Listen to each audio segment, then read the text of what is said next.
Okay जी, बिस्मिल्लाहिर्रहमानिर्रहीम। तो next हम पढ़ेंगे, देखिए सबसे पहले हमने किडनी के ऊपर जो ग्लैंड है जिसको हम क्या कहते हैं, एड्रीनल ग्लैंड या सुप्रारीनल ग्लैंड, उसके बारे में हमने इंपॉर्टेंट पॉइंट्स बताए। नीचे फिर किडनी है, फिर किडनी से जो मस्कुलर ट्यूब अराइज होते हैं जो यूरिन को किडनी से ब्लैडर तक ले जाएंगे, दे आर कॉल्ड यूरेटर्स। तो अब लेके यूरेटर्स के जो मेन पॉइंट्स हैं वो डिस्कस करेंगे। यूरेटर्स, ठीक है, ओके जी। देखें, ureters are the muscular tubes that connect kidney with urinary bladder। तो इसका डेफिनेशन लेके, the muscular tube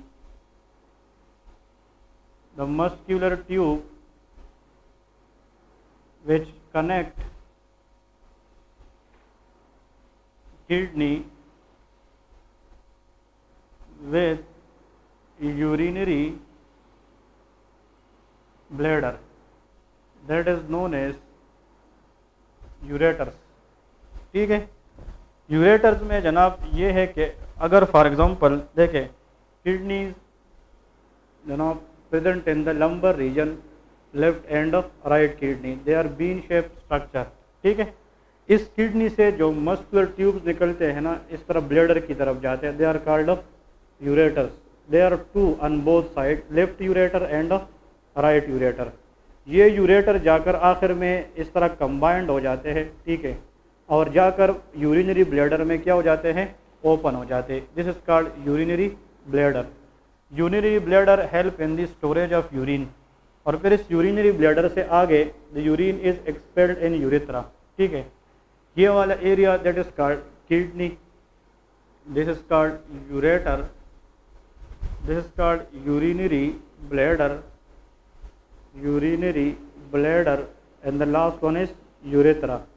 These four things together is known as urinary system। इसको क्या कहते हैं, यूरिनरी सिस्टम, या इसको हम रीनल सिस्टम भी कहते हैं। यूरिनरी सिस्टम या इस यूरिनरी ट्रैक्ट के अंदर इन्फेक्शन को हम यूटीआईज कहते हैं, यूरिनरी ट्रैक्ट ऑफ इन्फेक्शन कहते हैं। अगर इन्फेक्शन या जनाब किडनी में हो या किस में हो, यूरेटर में हो, इसको हम कहते हैं जनाब upper UTI, that is called upper UTI, upper urinary tract infection. अगर इन्फेक्शन ब्लैडर में हो या यूरेथ्रा में हो, इसको हम क्या कहते हैं, लोअर यूटीआई कहते हैं।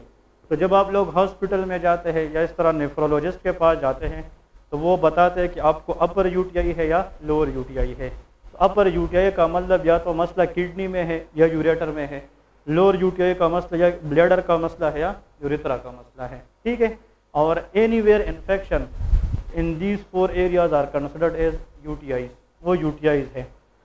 यूरेटर का काम ये है कि ये किडनी को ब्लैडर के साथ क्या करता है, कनेक्ट रखता है, और ये यूरेटर भी पेरिटोनियम के पीछे रन करता है। It is retro peritoneal structure. वो सेट प्यूकर के अंदर, यू का मतलब क्या था, यूरेटर, तो ये भी पेरिटोनियल फोल्ड से इर्द गिर्द जो है ना, इसने कवर्ड नहीं किया है, लेकिन ये पेरिटोनियल फोल्ड के पीछे इस तरह रन करता है। It is retro peritoneal structure. Next point इसमें यह है कि एसोफेगस के बारे में हमने बात की थी कि it is around about how much centimetre in length, 25। Duodenum कितना था, 25। Each ureter is also 25 centimetre in length. ये तीनों चीज़ें आप लोगों ने याद रखना है, ये एमसीक्यूज बनते जा रहे। Duodenum is 25 centimetre long. इसके बाद अगर हम देखें, duodenum is 25 centimetre long, oesophagus is 25 centimetre long, as well as ureter is also around about 10 inches or 25 centimeter in length। ठीक है, इस यूरेटर की एमसीक्यूज ये है, MCQs the upper expanded mean dilated part of ureter in the kidney। कहते हैं कि kidney में जब यूरेटर जाता है तो किडनी के लेवल पर यूरेटर का जो अपर पार्ट है वो थोड़ा बहुत क्या हो जाता है, डायलेट हो जाता है या एक्सपांड हो जाता है, जिसको रीनल पेल्विस कहते हैं। अभी इससे पहले हमने जिक्र की थी, renal pelvis is not the part of kidney but it is the upper expanded part of the ureter. ये यूरेटर का पार्ट होता है, तो that is called renal pelvis, renal pelvis.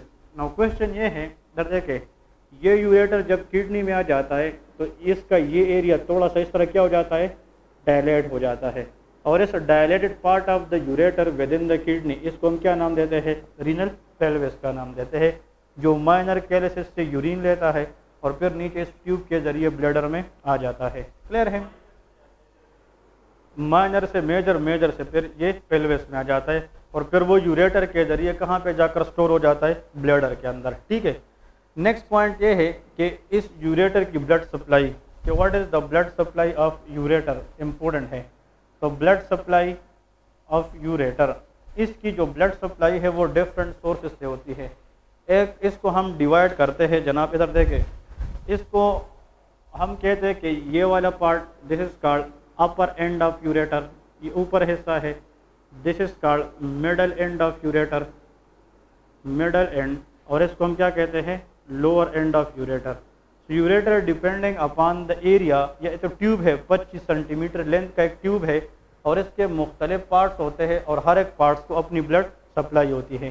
तो आप लोग यहाँ पे लेके अगर हम अपर एंड की बात करें, अपर एंड, फिर अपर एंड किसके साथ नज़दीक है? शाबाश, upper end of the ureter is near to the kidney, so it will receive blood supply from the branches of renal arteries. Renal artery से छोटे छोटे ब्रांच, इधर देखें, इस किडनी को कौन सी आर्टरी सप्लाई करेगी? Renal artery. जब ये रीनल आर्टरी सामने आ जाती है किडनी तक, तो ये अपने आप से छोटे छोटे ब्रांचेस निकालती है जिसको ब्लड सप्लाई करती है अपर एंड ऑफ द यूरेटर। तो अपर एंड ऑफ द यूरेटर के सामने लेके रीनल आर्टरीज नंबर 1। ठीक है, रीनल आर्टरी। मिडल एंड पे आता है कि middle end it is supplied by which artery? Middle end जनाब supplied by the branches of gonadal arteries. क्या? Gonadal artery, gonadal arteries. मैंने बात की थी what is gonadal artery. Gonadal arteries में भी टेस्टिकुलर आर्टरी और ओवेरियन आर्टरी। फीमेल में ओवेरियन आर्टरीज होती है, मेल में टेस्टिकुलर आर्टरी होती है। तो याद रखें, अगर मेल है तो उसका middle part of the ureter is supplied by the branches of testicular artery. अगर फीमेल है उसमें जो मिडल पार्ट ऑफ यूरेटर है it is supplied by the branches of ovarian artery. ठीक है, तो हम कहते हैं कि गोनेडल आर्टरी के क्या होते हैं? ब्रांचेस होते हैं छोटे छोटे, जो middle part of the ureter को सप्लाई करेगी। फिर आते हैं जनाब लोअर पार्ट, मिडल पार्ट के बाद लोअर एंड। लोअर एंड अगर हम जाकर देख ले कि what is the main supply of lower end of ureter, इसको इंफीरियर एंड ऑफ यूरेटर भी कहते हैं। It is called superior vesical artery, superior vesical artery. Clear है जी? Superior vesical artery. तो this is called the arterial blood supply of ureter.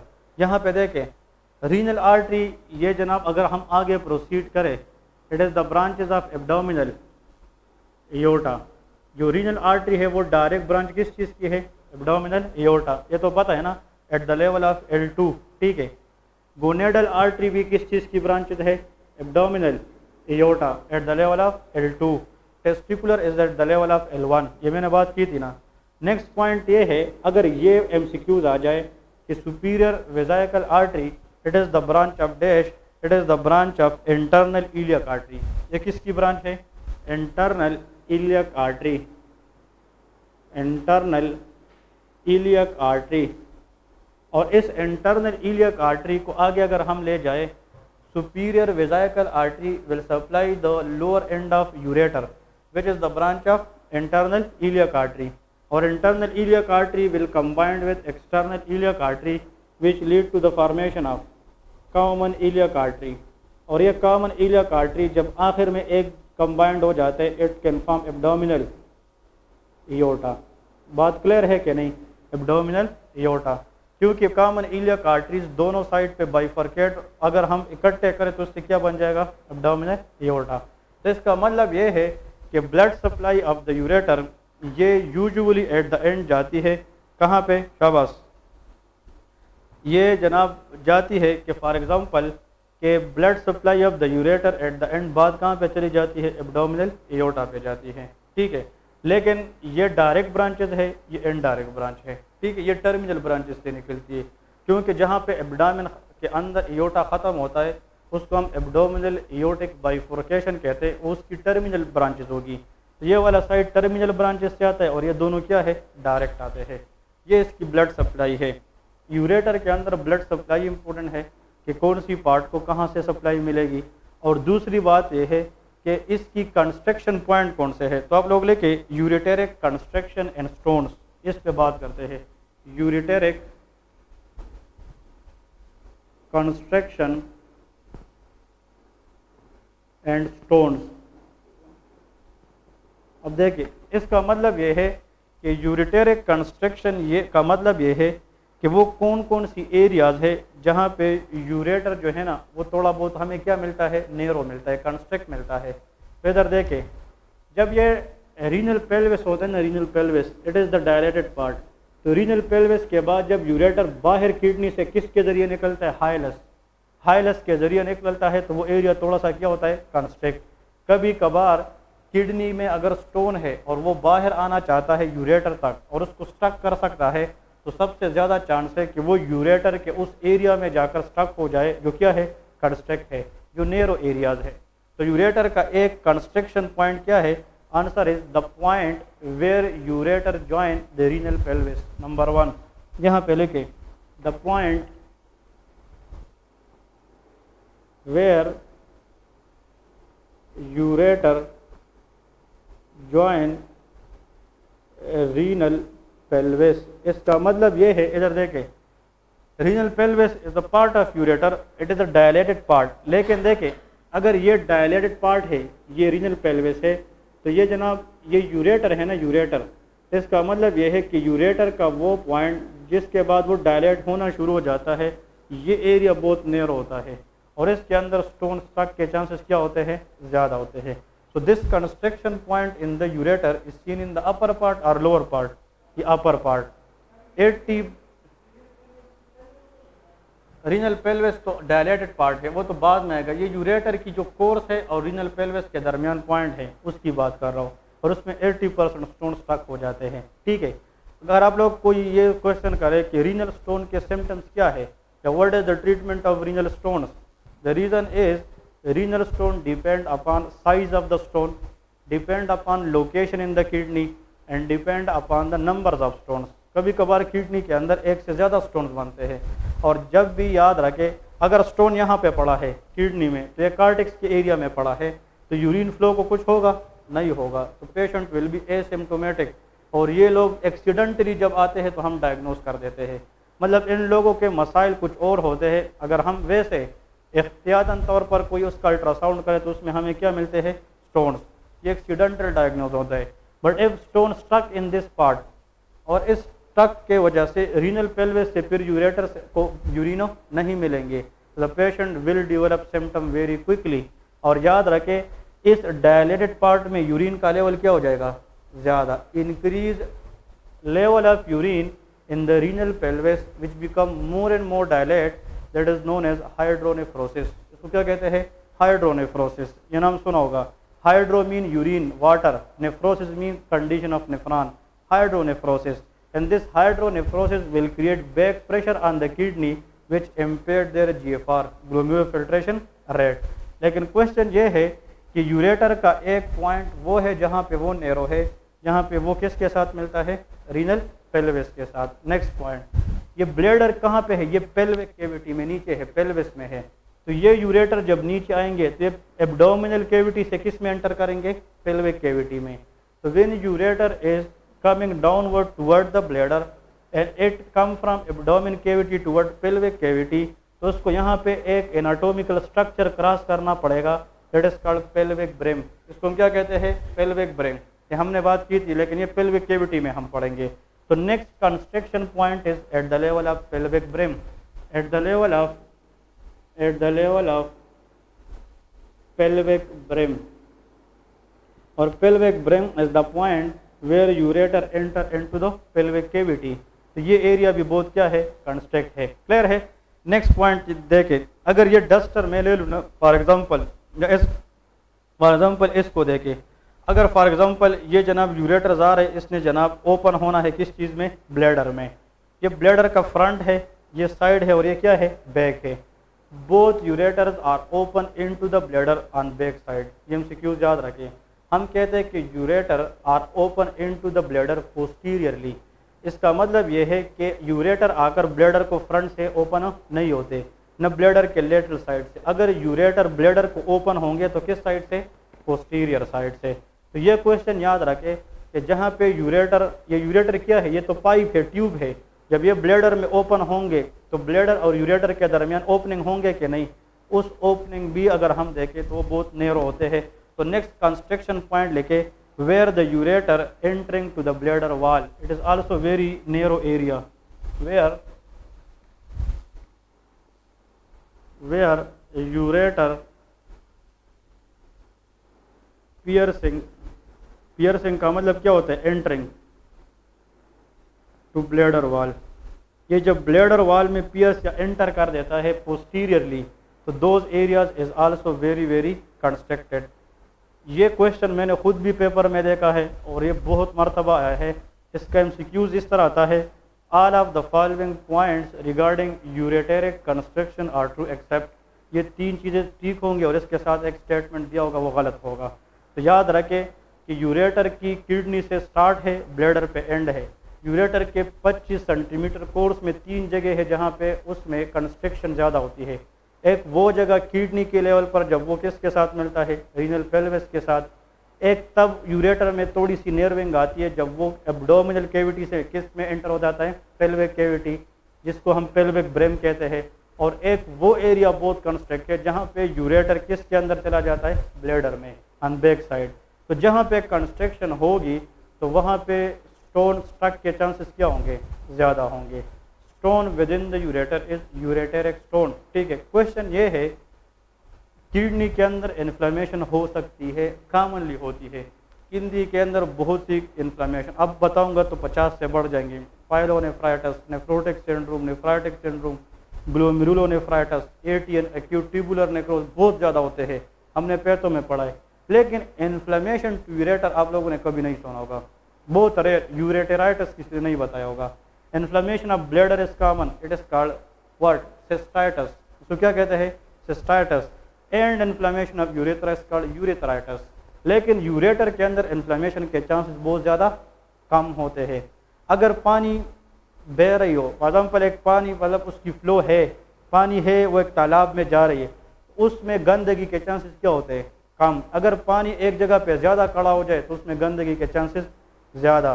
Bladder के अंदर urine store होते हैं, तो स्टोर यूरिन के ऊपर इन्फेक्शन के चांसेस तो ज़्यादा होते हैं। क्लियर है? Urethra is expose to environment, तो इस पर एक्सपोजर की वजह से इन्फेक्शन चांसेस ज़्यादा। लेकिन यूरेटर तो एक डिसेंडिंग पाथवे है, इसमें तो बस जहाँ से निकले यूरिन एक मिनट में नीचे आ जाता है, तो इसमें यूरिन के रिटेंशन चांसेस कम है, इसलिए यूरेटर के ऊपर इन्फ्लेमेटरी कंडीशन बहुत ज़्यादा कम मिलती है। लेकिन किडनी से अगर स्टोन किसी भी वजह से लीक कर जाए तो इन 3 एरियाज में जहाँ पे यूरेटर की कंस्ट्रक्शन पॉइंट है वहाँ पे स्टोन स्टक के चांसेस तो ज़्यादा होते हैं। ये पॉइंट याद रखें। क्लियर है? और अगर यूरेटर में इधर देख, यहाँ पे एक स्टोन फंस गया पेल्विक ब्रेम की लेवल पे, यहाँ पे फंस गया, तो can urine reach into the bladder? No. So this stone will increase backward pressure on kidney और forward pressure on bladder. Backward, और बैकवर्ड प्रेशर से अर्ली हाइड्रोनेफ्रोसिस होगी और बाद में किडनी का जितना भी फंक्शन है वो क्या हो जाएगा? खराब हो जाएगा। तो किडनी उस हिसाब से फिल्ट्रेशन नहीं करेगी जो एक नॉर्मल किडनी करती है। देन वी से the patient will develop renal failure. Patient किस में चला जाएगा? Renal failure. लेकिन ये रीनल फेलियर किस वजह से हुआ? यूरेटेरिक स्टोन की वजह से। तो ureter is a structure after the kidney और before the kidney. After, if ureteric stone can develop renal failure, it is called post renal failure। इसको क्या कहते हैं? Post renal failure. इसका मतलब यह है कि किडनी अगर फेल हो जाती है, या तो किडनी के पहले मसला है उसको प्री रीनल फेलियर कहते हैं, या किडनी का अपना इंटरनल मसला है उसको क्या कहते हैं? इंट्रिंसिक रीनल फेलियर, या किडनी के बाद का मसला है तो उसको क्या कहते हैं? Post renal failure. एक बंदे को हार्ट फेलियर है, क्या है? Heart failure. हार्ट फेलियर में ब्लड आउटपुट क्या होती है? कम। तो अगर किडनी को अपना 1 मिनट में जितना भी हार्ट ब्लड निकालता है उसको कहते हैं cardiac output, it is equal to 5 litre. 1 minute में हार्ट से, हेल्दी हार्ट से कितना ब्लड निकलता है? 5 लीटर, उस 5 लीटर का 20% मतलब 1.2 लीटर किडनी को चाहिए पर मिनट। अगर ब्लड फ्लो हार्ट से कम है तो किडनी को भी क्या मिलेगी, कम। इसको रीनल इस्कीमिया कहते हैं। और इस्कीमिया की वजह से अगर किडनी डैमेज हो जाए, heart is present before the kidney, that is called pre renal failure. तो इसका मतलब ये है कि इस्कीमिक चेंजेस की वजह से अगर किडनी पे असर पड़े तो वो कौन सा फेलियर है, प्री रीनल फेलियर है। अगर इंट्रिंसिक प्रॉब्लम की वजह से कुछ हो जाए तो इंट्रिंसिक रीनल फेलियर। लेकिन अगर यूरेटर, ब्लैडर, इन चीज़ों की वजह से हो जाए, that is called post renal failure. MCQ जाएगा अ पेशेंट, इसका मतलब ये है कि पेशेंट में अगर यूरेटेरिक स्टोन है और उसकी वजह से रीनल फेलियर में बंदा चला जाए तो वो कौन सा होगा, पोस्ट रीनल फेलियर होगा। ये क्वेश्चन और ये 3 एरियाज याद रखें। और this blood supply, this they ask in the exam for specially ureter. ये यूरेटर के बाद इसकी वीनस ड्रेनेज क्या है, अपर एंड से वीनस ब्लड लेने वाला branches will drain into renal vein. और रीनल वेन कहाँ पे जाएगी, इन्फीरियर वीना केवा। मिडल एंड से गोनेडल वेन, गोनेडल वेन कहाँ जाएगी, इन्फीरियर वीना केवा।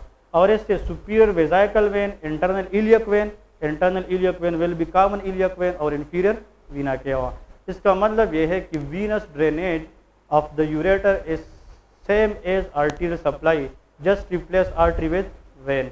हम आर्टरी के नाम को जस्ट वेन के साथ क्या करते हैं, रिप्लेस कर देते हैं। ठीक है, ये पॉइंट याद रखें। नेक्स्ट जनाब मोस्ट इम्पोर्टेंट जो लास्ट इसका सेक्शन है ना, इस पे चला जाता है, उसमें लेके biliary tree, what is meant by biliary tree and there is anatomical important points.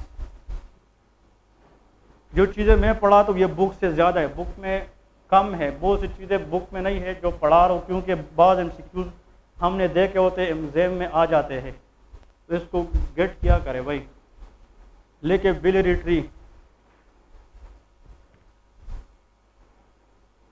Biliary tree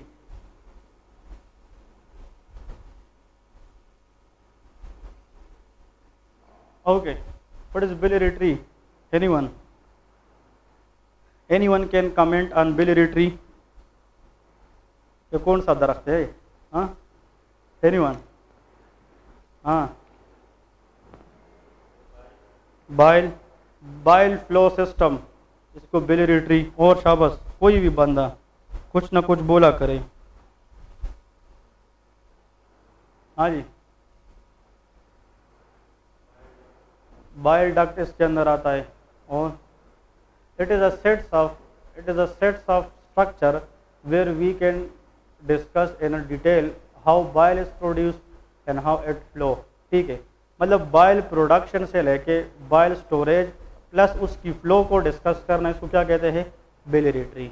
इसमें एमसीक्यूज ये है ना, इधर देखें, लेकिन क्वेश्चन ये है कि बिलियरी ट्री के अंदर हमने मेन फोकस किस पे करना होता है, बाइल पे। ये बाइल हम फिजियोलॉजी में पढ़ चुके हैं, लेकिन बाइल है क्या, बाइल कंटेन वाटर। बाइल के अंदर क्या पाया जाता है, वाटर। ये इसके कंपोनेंट्स है। बाइल के अंदर जनाब बाइल साल्ट्स होती है, क्या होती है, बाइल साल्ट्स, और बाइल पिगमेंट्स होती है, बाइल पिगमेंट्स। ये 3 मेजर चीज़ें हैं जिससे क्या बन जाती है, बाइल। क्वेश्चन ये है कि बाइल का 97% कौन बनाता है, वाटर। 2% बाइल साल्ट होते हैं और 1% बाइल पिगमेंट होता है। ठीक है, बाइल का काम क्या है, bile help in the fat food digestion. ये फैटी फूड डाइजेशन में काम करती है। इसका एक फंक्शन है, function bile help in the digestion of fats food या लिपिड। जब हम खुराक खाते हैं और उसमें लिपिड होता है या फैट्स होते हैं, उसकी डाइजेशन में हेल्प करने वाला ये क्या है, ये बाइल है। क्लियर है। इसके याद रखें, बाइल का important source of production is liver. Bile कहाँ पे प्रोड्यूस होता है, लीवर में। तो देखिए बाइल जनाब लीवर में प्रोड्यूस होता है। ठीक है, नेक्स्ट पॉइंट ये है सोर्स ऑफ स्टोरेज। कभी कभार ये अगर पैदा हो भी जाए लेकिन हमने अब तक फूड नहीं खाया है तो उसको ज़ाया नहीं करना चाहिए, बल्कि उसको क्या करना चाहिए, स्टोर करना चाहिए। Bile is stored in the gall bladder. ये दोनों एमसीक्यूज है, लोग इस मर गलत हो जाते कि the source of production for the bile is liver, कि लीवर में प्रोड्यूस होगी और जाकर कहाँ पे स्टोर होगी, गॉल ब्लैडर में। क्लियर है जी, ये पॉइंट्स याद रख लेने हैं।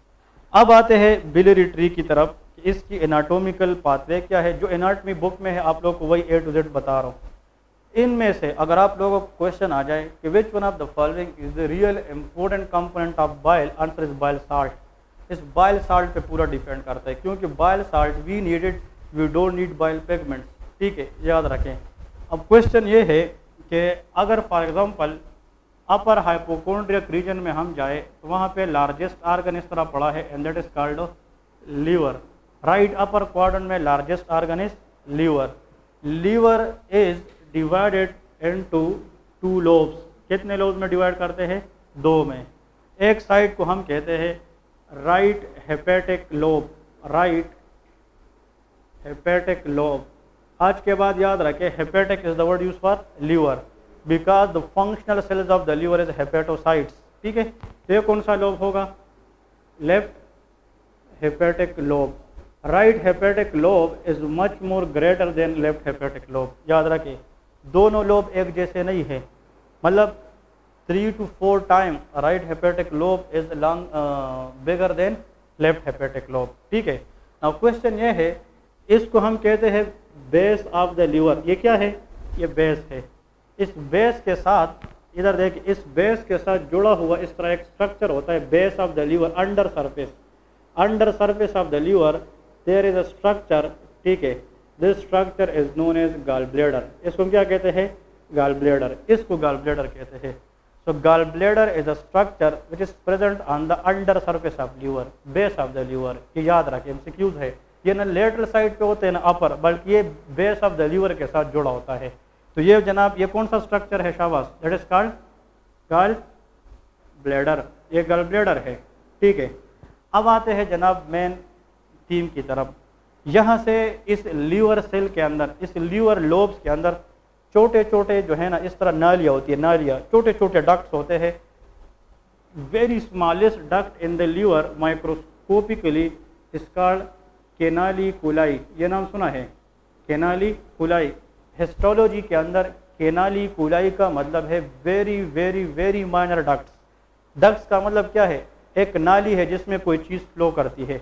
इधर देखिए, ये एक फॉर एग्जांपल डक्ट है कि नहीं है, डक्ट है कि नहीं, और ये भी क्या है, एक क्या है, डक्ट है। लेकिन this is called bigger duct, this is called smaller. The smallest ducts in the liver histology is called canaliculi. ठीक है, याद रखें, आप लोग कैनालिकुलाई के सामने लेके स्मॉलर डक्ट, दैट्स इट, गलत नहीं होगा, स्मॉलर डक्ट। लेकिन इस डक्ट के अंदर जो चीज़ फ्लो करेगी दैट शुड बी बाइल, क्योंकि bile is produce in the liver. इसका मतलब ये है कि इस कैनालिकुलाई के अंदर बताए कौन सी चीज़ फ्लो करेगी, बाइल। इसलिए इस डक्ट का नाम क्या है, बाइल कैनालिकुलाई। तो आप लोगों को बुक में मिलेगा कि there are smaller canaliculi in the liver where bile will be flow and they are known as bile canaliculi. Clear है। अब इधर देखें, ये मैं क्या बना रहा हूँ, ये छोटे छोटे डक्ट से या बड़े बड़े इस तरह, ये छोटे छोटे लार्जर बहुत से कैनालिकुलाई है और ये आपस में रीयूनाइट होकर क्या बनाएंगे, एक बड़ा डक्ट बनाएंगे इस तरह। मतलब छोटे छोटे डक्ट मिलकर क्या बनाएंगे, एक बड़ा डक्ट बनाएंगे। इस लोब में भी और इस लोब में भी, कंसेप्ट समझ आ रहे हैं। तो इधर देखें, ये क्या थे, ये शाबाश कैनालिकुलाई, और इससे फिर ये क्या बन गया, प्रोमिनेंट डक्ट। लेकिन ये डक्ट लीवर में है, लेकिन किस लोब में है, राइट। इस डक्ट को हम राइट हेपेटिक लोब कहते हैं, सॉरी राइट हेपेटिक डक्ट कहते हैं। ये कौन सा डक्ट बन गया, राइट हेपेटिक डक्ट। तो right hepatic duct is present in the right lobe of the liver which is from by canaliculi on which side, right side. ये कौन सा होगा, anyone can tell me the name, left hepatic duct. Clear है। तो एक right hepatic duct है और एक लेफ्ट हेपेटिक। अब भाई ये दोनों जो है ना, इधर देख के शाबाश फोकस करें, बाहर की तरफ आएंगे, ये राइट हेपेटिक भी और लेफ्ट हेपेटिक भी। अब ये जब लीवर से बाहर आएंगे तो किसी एरिया से या डोर से बाहर आएंगे क्या, नहीं, वो दरवाज़ा जहाँ से राइट हेपेटिक डक्ट और लेफ्ट हेपेटिक डक्ट बाहर आएंगे, पोर्टा हेपेटस। ये कौन सा है, पोर्टा हेपेटस, वही दरवाज़ा है। और इस पे कल हमने एक वेन पढ़ा था, वो अंदर जाएगी, दैट इज पोर्टल वेन। तो पोर्टल वेन उस पर अंदर जाएगी, और राइट लेफ्ट हेपेटिक डक्ट इससे बाहर आएगी। अब इधर देखें, ये कौन सा डक्ट आ रहा है बताए, राइट हेपेटिक, और ये कौन सा है, ये जब थोड़ा सा जो है ना दोनों बाहर आ जाते हैं ना, तो इन दोनों को मिलाकर कितने डक्ट बन जाएंगे, एक। जो राइट हेपेटिक डक्ट था और लेफ्ट हेपेटिक डक्ट, ये जब लीवर से बाहर निकले ना पोर्टा हेपेटस के जरिए, तो दोनों मिलकर कितने डक्ट्स बना चुके हैं, और इसको हम फिर एक ही है तो इसको एक ही नाम कहेंगे, कॉमन हेपेटिक डक्ट। इसको क्या कहेंगे, common hepatic duct, that is common hepatic duct. तो common hepatic duct is the union of right hepatic duct and left hepatic duct. ठीक है जी, यहाँ तक समझ आ गई कि नहीं? ओके, ये जब इस तरह आते हैं ना, थोड़ा सा आगे आते हैं, इस तरह थोड़ा सा आगे आते हैं, ठीक है, तो फिर यहाँ से एक डक्ट निकल जाता है, यहाँ से। ये डक्ट किस से आया है, gall bladder. The duct that is arise from the gall bladder is called cystic duct. इसको हम क्या कहेंगे, सिस्टिक डक्ट। ये एमसीक्यूज है, ठीक है। सिस्टिक डक्ट जब आ जाता है तो फिर रास्ते में ये एक डक्ट के साथ मिलता है, और वो डक्ट कौन सा है, शाबाश, very good. The union of, ये एमसीक्यूज है, the union of common hepatic duct with cystic duct is called common bile duct. इसको हम क्या कहते हैं, कॉमन बाइल डक्ट। सीबीडी का नाम सुना है ना, that is called common bile duct, common bile duct.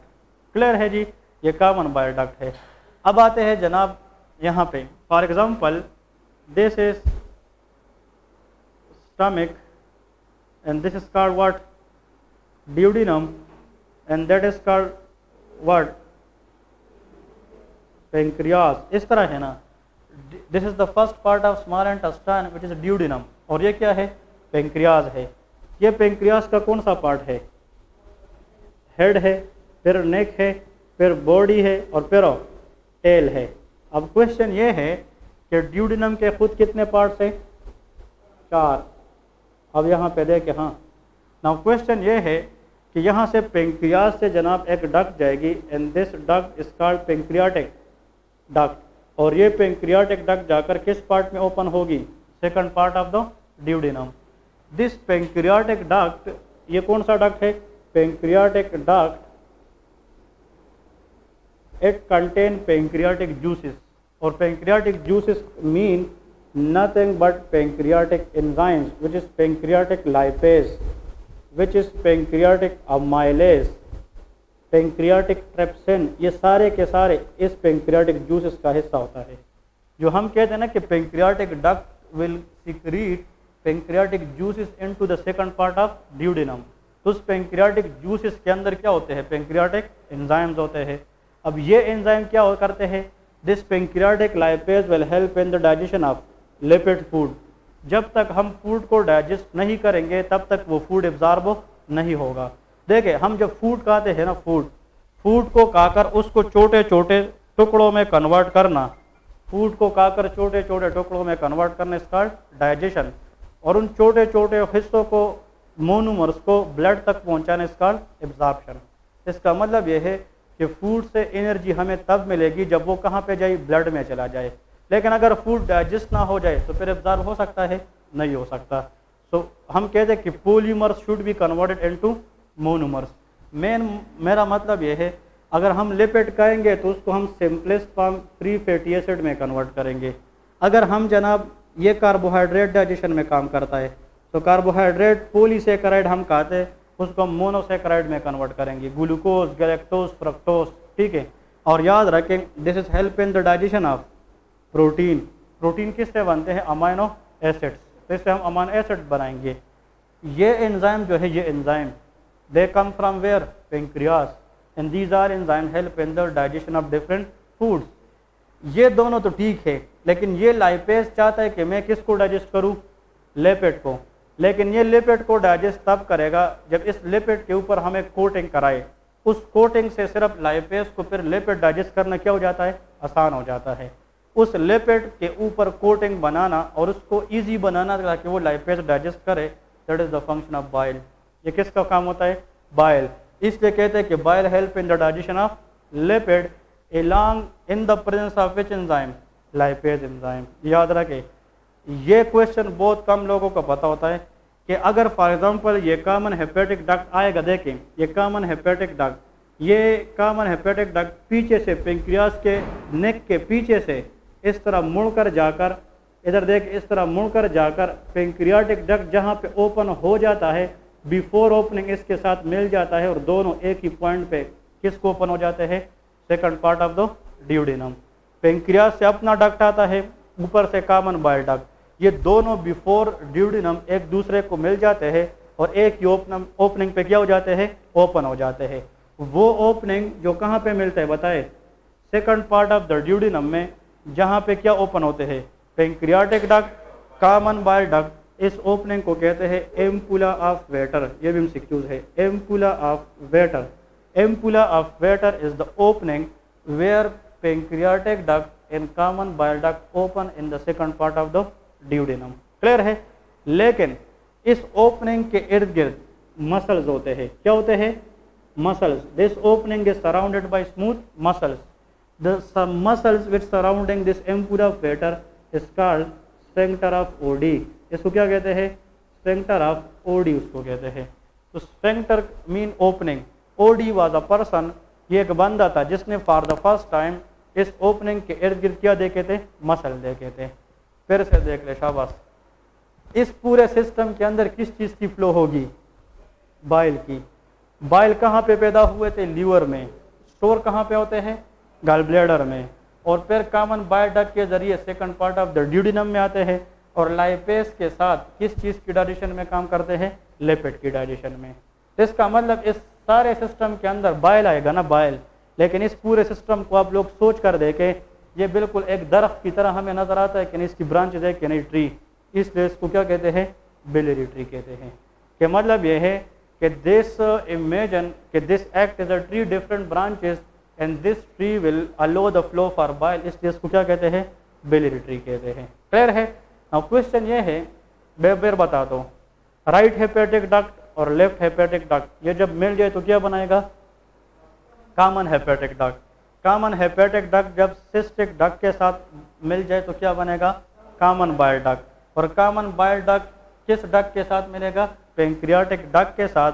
और किस पार्ट ऑफ द ड्यूडेनम में ओपन होगा, जिस ओपनिंग पे ये ओपन होते हैं उसको एम्पुला ऑफ वेटर कहते हैं और इसके स्मूथ मसल को हम स्फिंक्टर ऑफ ओडी कहते हैं। क्लियर है? ये पॉइंट याद रख लेना है। अब यहाँ पे पॉइंट ये है कि गॉल ब्लैडर को देखे थोड़ा सा एमसीक्यूज के लिए। गॉल ब्लैडर का ये वाला पार्ट, ये वाला, this part of gall bladder, this is known as fundus. इसको क्या कहते हैं, फंडस। ये भी एमसीक्यूज है, फंडस। गॉल ब्लैडर का फिर ये वाला part, this is called body. Gall bladder का ये क्या है, बॉडी। और the part from where which duct is arises, cystic duct, is called neck. इसको क्या कहते हैं, नेक। तो इसका मतलब ये है, नहीं, नो हेड, ठीक है। इसका मतलब ये है कि गॉल ब्लैडर, वी आर, बिल्कुल एग्जैक्टली इसी तरह क्वेश्चन है। Gall bladder is a pear shape structure lies in the under surface of the liver which is divided into fundus, body and neck. याद रखें, ठीक है। ये भी याद रखें कि गॉल ब्लैडर के अंदर किस चीज़ की स्टोरेज होगी, बाइल की। And it has the capability to store bile up to 30 ml। कितना ml बाइल ये स्टोर कर सकती है, 30 ml। ठीक है, हाँ जी।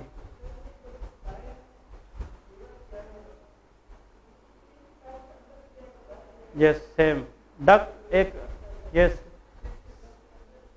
बाहर भी आएगा, यस। अब बाहर कैसे आएगा, सिस्टिक डक्ट के जरिए, वो मैकेनिज्म पढ़ा रहा हूँ, ठीक है ना। लेकिन duct is any pathway in which something is go, something is come, ठीक है। इधर देखें, ये आज के बाद तो गॉल ब्लैडर के पार्ट्स बता सकोगे ना। There are how many parts of gall bladder, 3, fundus, body and neck. अब इधर देखें, हाँ, गॉल ब्लैडर जब सर्जिकली इस गॉल ब्लैडर के अंदर स्टोन्स बन सकती है, हम कहते हैं ना गॉल स्टोन।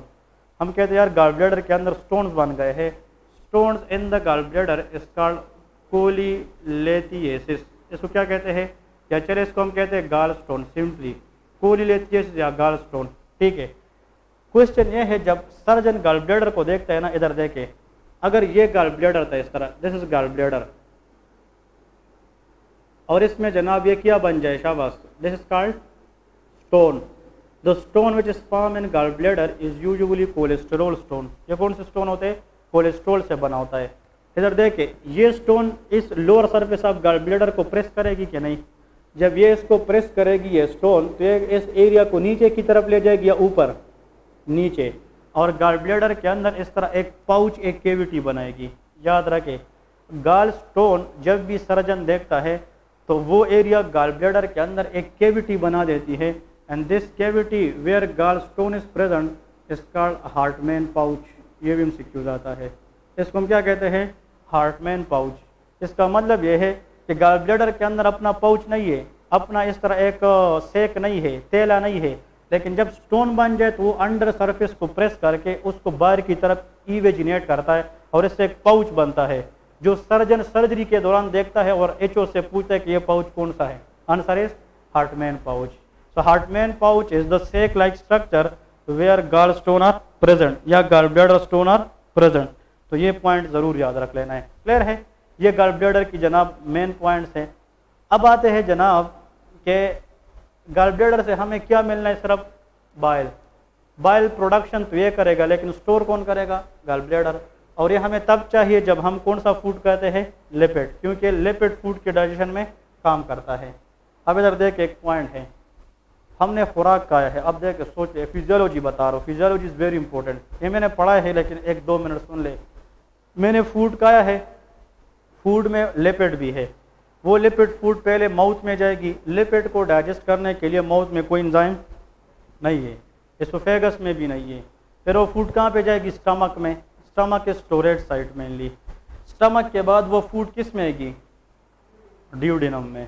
जब वो फूड स्टमक के बाद ड्यूडेनम के फर्स्ट पार्ट पे आएगी, याद रखें। अब मैंने फूड खाया है, उसके अंदर लिपिड है और उसको क्या करना पड़ेगा? डाइजेस्ट करना पड़ेगा। क्वेश्चन ये है, जब ये फूड स्टमक से किस में इन करेगी? First part of the duodenum. So this food will give a stimulus to the duodenum to release a hormone known as cholecystokinin। इस हार्मोन का नाम क्या है? CCK, cholecystokinin। फूड की एंट्री पर first part of the duodenum से एक hormone release होता है जिसका नाम क्या है? CCK, cholecystokinin। अब क्वेश्चन ये है कि ये cholecystokinin फिर क्या करता है? शाबाश। cholecystokinin goes quickly and they tell the construct gall bladder. ये गॉल ब्लैडर क्या करेगा? कंस्ट्रक्ट करेगा, ताकि इससे क्या चीज़ निकले? बाइल निकले, क्योंकि वहाँ पे उधर फूड आया है, ताकि बाइल निकल कर आ जाए, ताकि वो पेंक्रियाटिक लाइपेस के साथ लिपिड फूड की डाइजेशन को आसान बनाए। ये क्वेश्चन याद रखें, ठीक है। So which one of the following is the stimulus for the release of bile from the gall bladder? Answer is cholecystokinin, and that is come from the first part of the duodenum। ये duodenum के first part से आता है और ये जाकर क्या करता है? ये गॉल ब्लैडर को कंस्ट्रक्ट करता है, ताकि वहाँ से क्या रिलीज करे? बाइल रिलीज करे, और वो फिर आकर लाइपेस के साथ लिपिड फूड के डाइजेशन में हेल्प करे। क्लियर है? तो ये पॉइंट्स याद रख लेना है।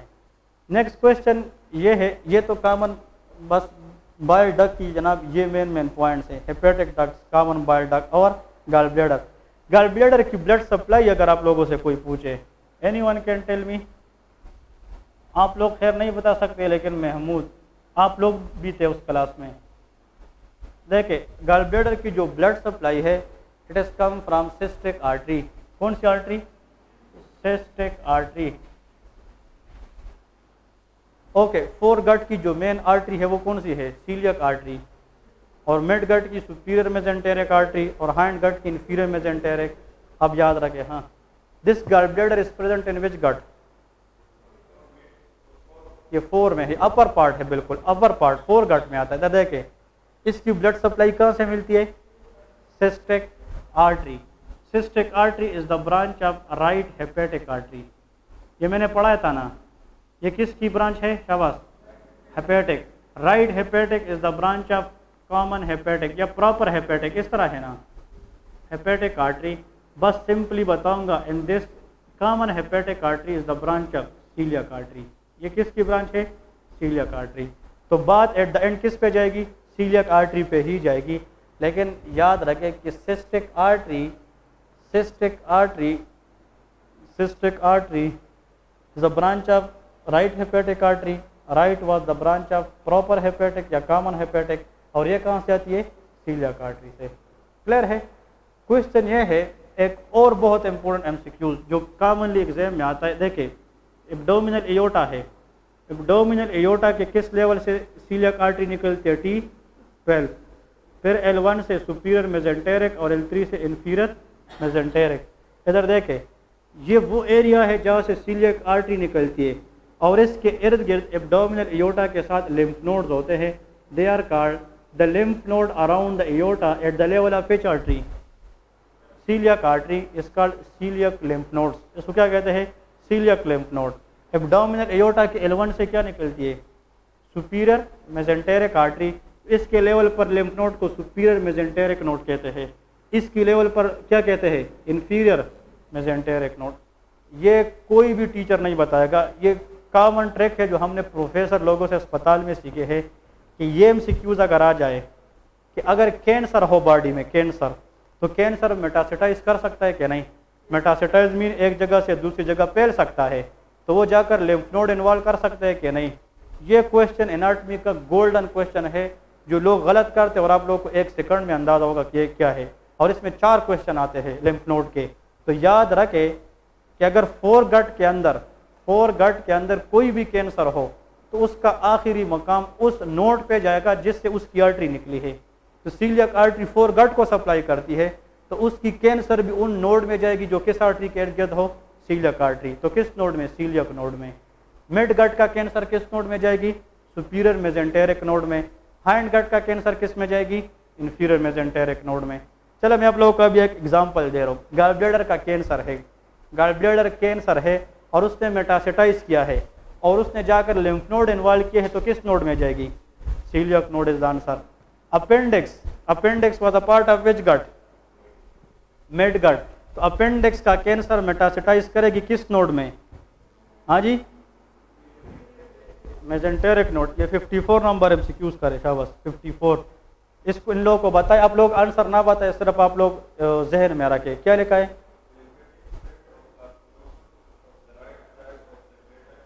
बस अब देखिए, कहते कि lymphatic spread of the carcinoma mean cancer of right side of the greater curvature.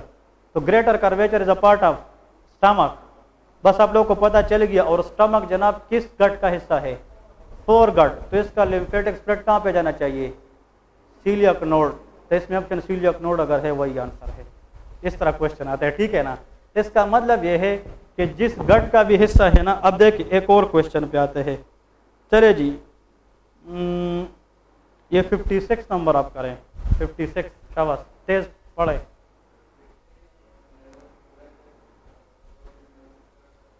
Proximal 2/3 of transverse colon में अगर बैक्टीरियल इन्फेक्शन हो और वो लिम्फेटिक में स्प्रेड करे, तो 2/3 ऑफ ट्रांसवर्स तक क्या है? मिड गट है ना, मिड गट। और mid gut supply by which artery? तो इसमें सुपीरियर मेजेंटेरिक नोड है कि नहीं? वही आंसर है। एक सेकंड का आंसर है ये, ठीक है? कॉन्सेप्ट पता होना चाहिए। जिस तरह एक और क्वेश्चन, इस पे सारे ये एमसीक्यू सारे यही आते हैं। चले जी, 52 में क्या लिखा है? तेज बताए। 52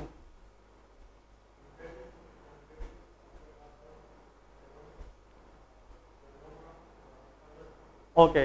lymphatic drainage from fundus of the stomach. Stomach है ना, तो ये किसका पार्ट है? Fore gut. तो इसमें सीलियक नोड है। आंसर है सीलियक नोड। बस यही आंसर है। आंसर को देके बगैर आप लोग का एग्जाम क्लियर। याद रखें कि जो चीज़ भी फोर गट का हिस्सा है उसका कैंसर हमेशा उधर पे जाएगा जहाँ से उसकी आर्टरी निकली है, तो सीलियक नोड है। मिड गट का कैंसर कहाँ जाएगा? Superior mesenteric node. और हाइंड गट का कैंसर इंफीरियर मेजेंटेरिक नोड पे चला जाएगा। एक और क्वेश्चन इसमें जनाब जो कॉमन है वो ये है कि ओके,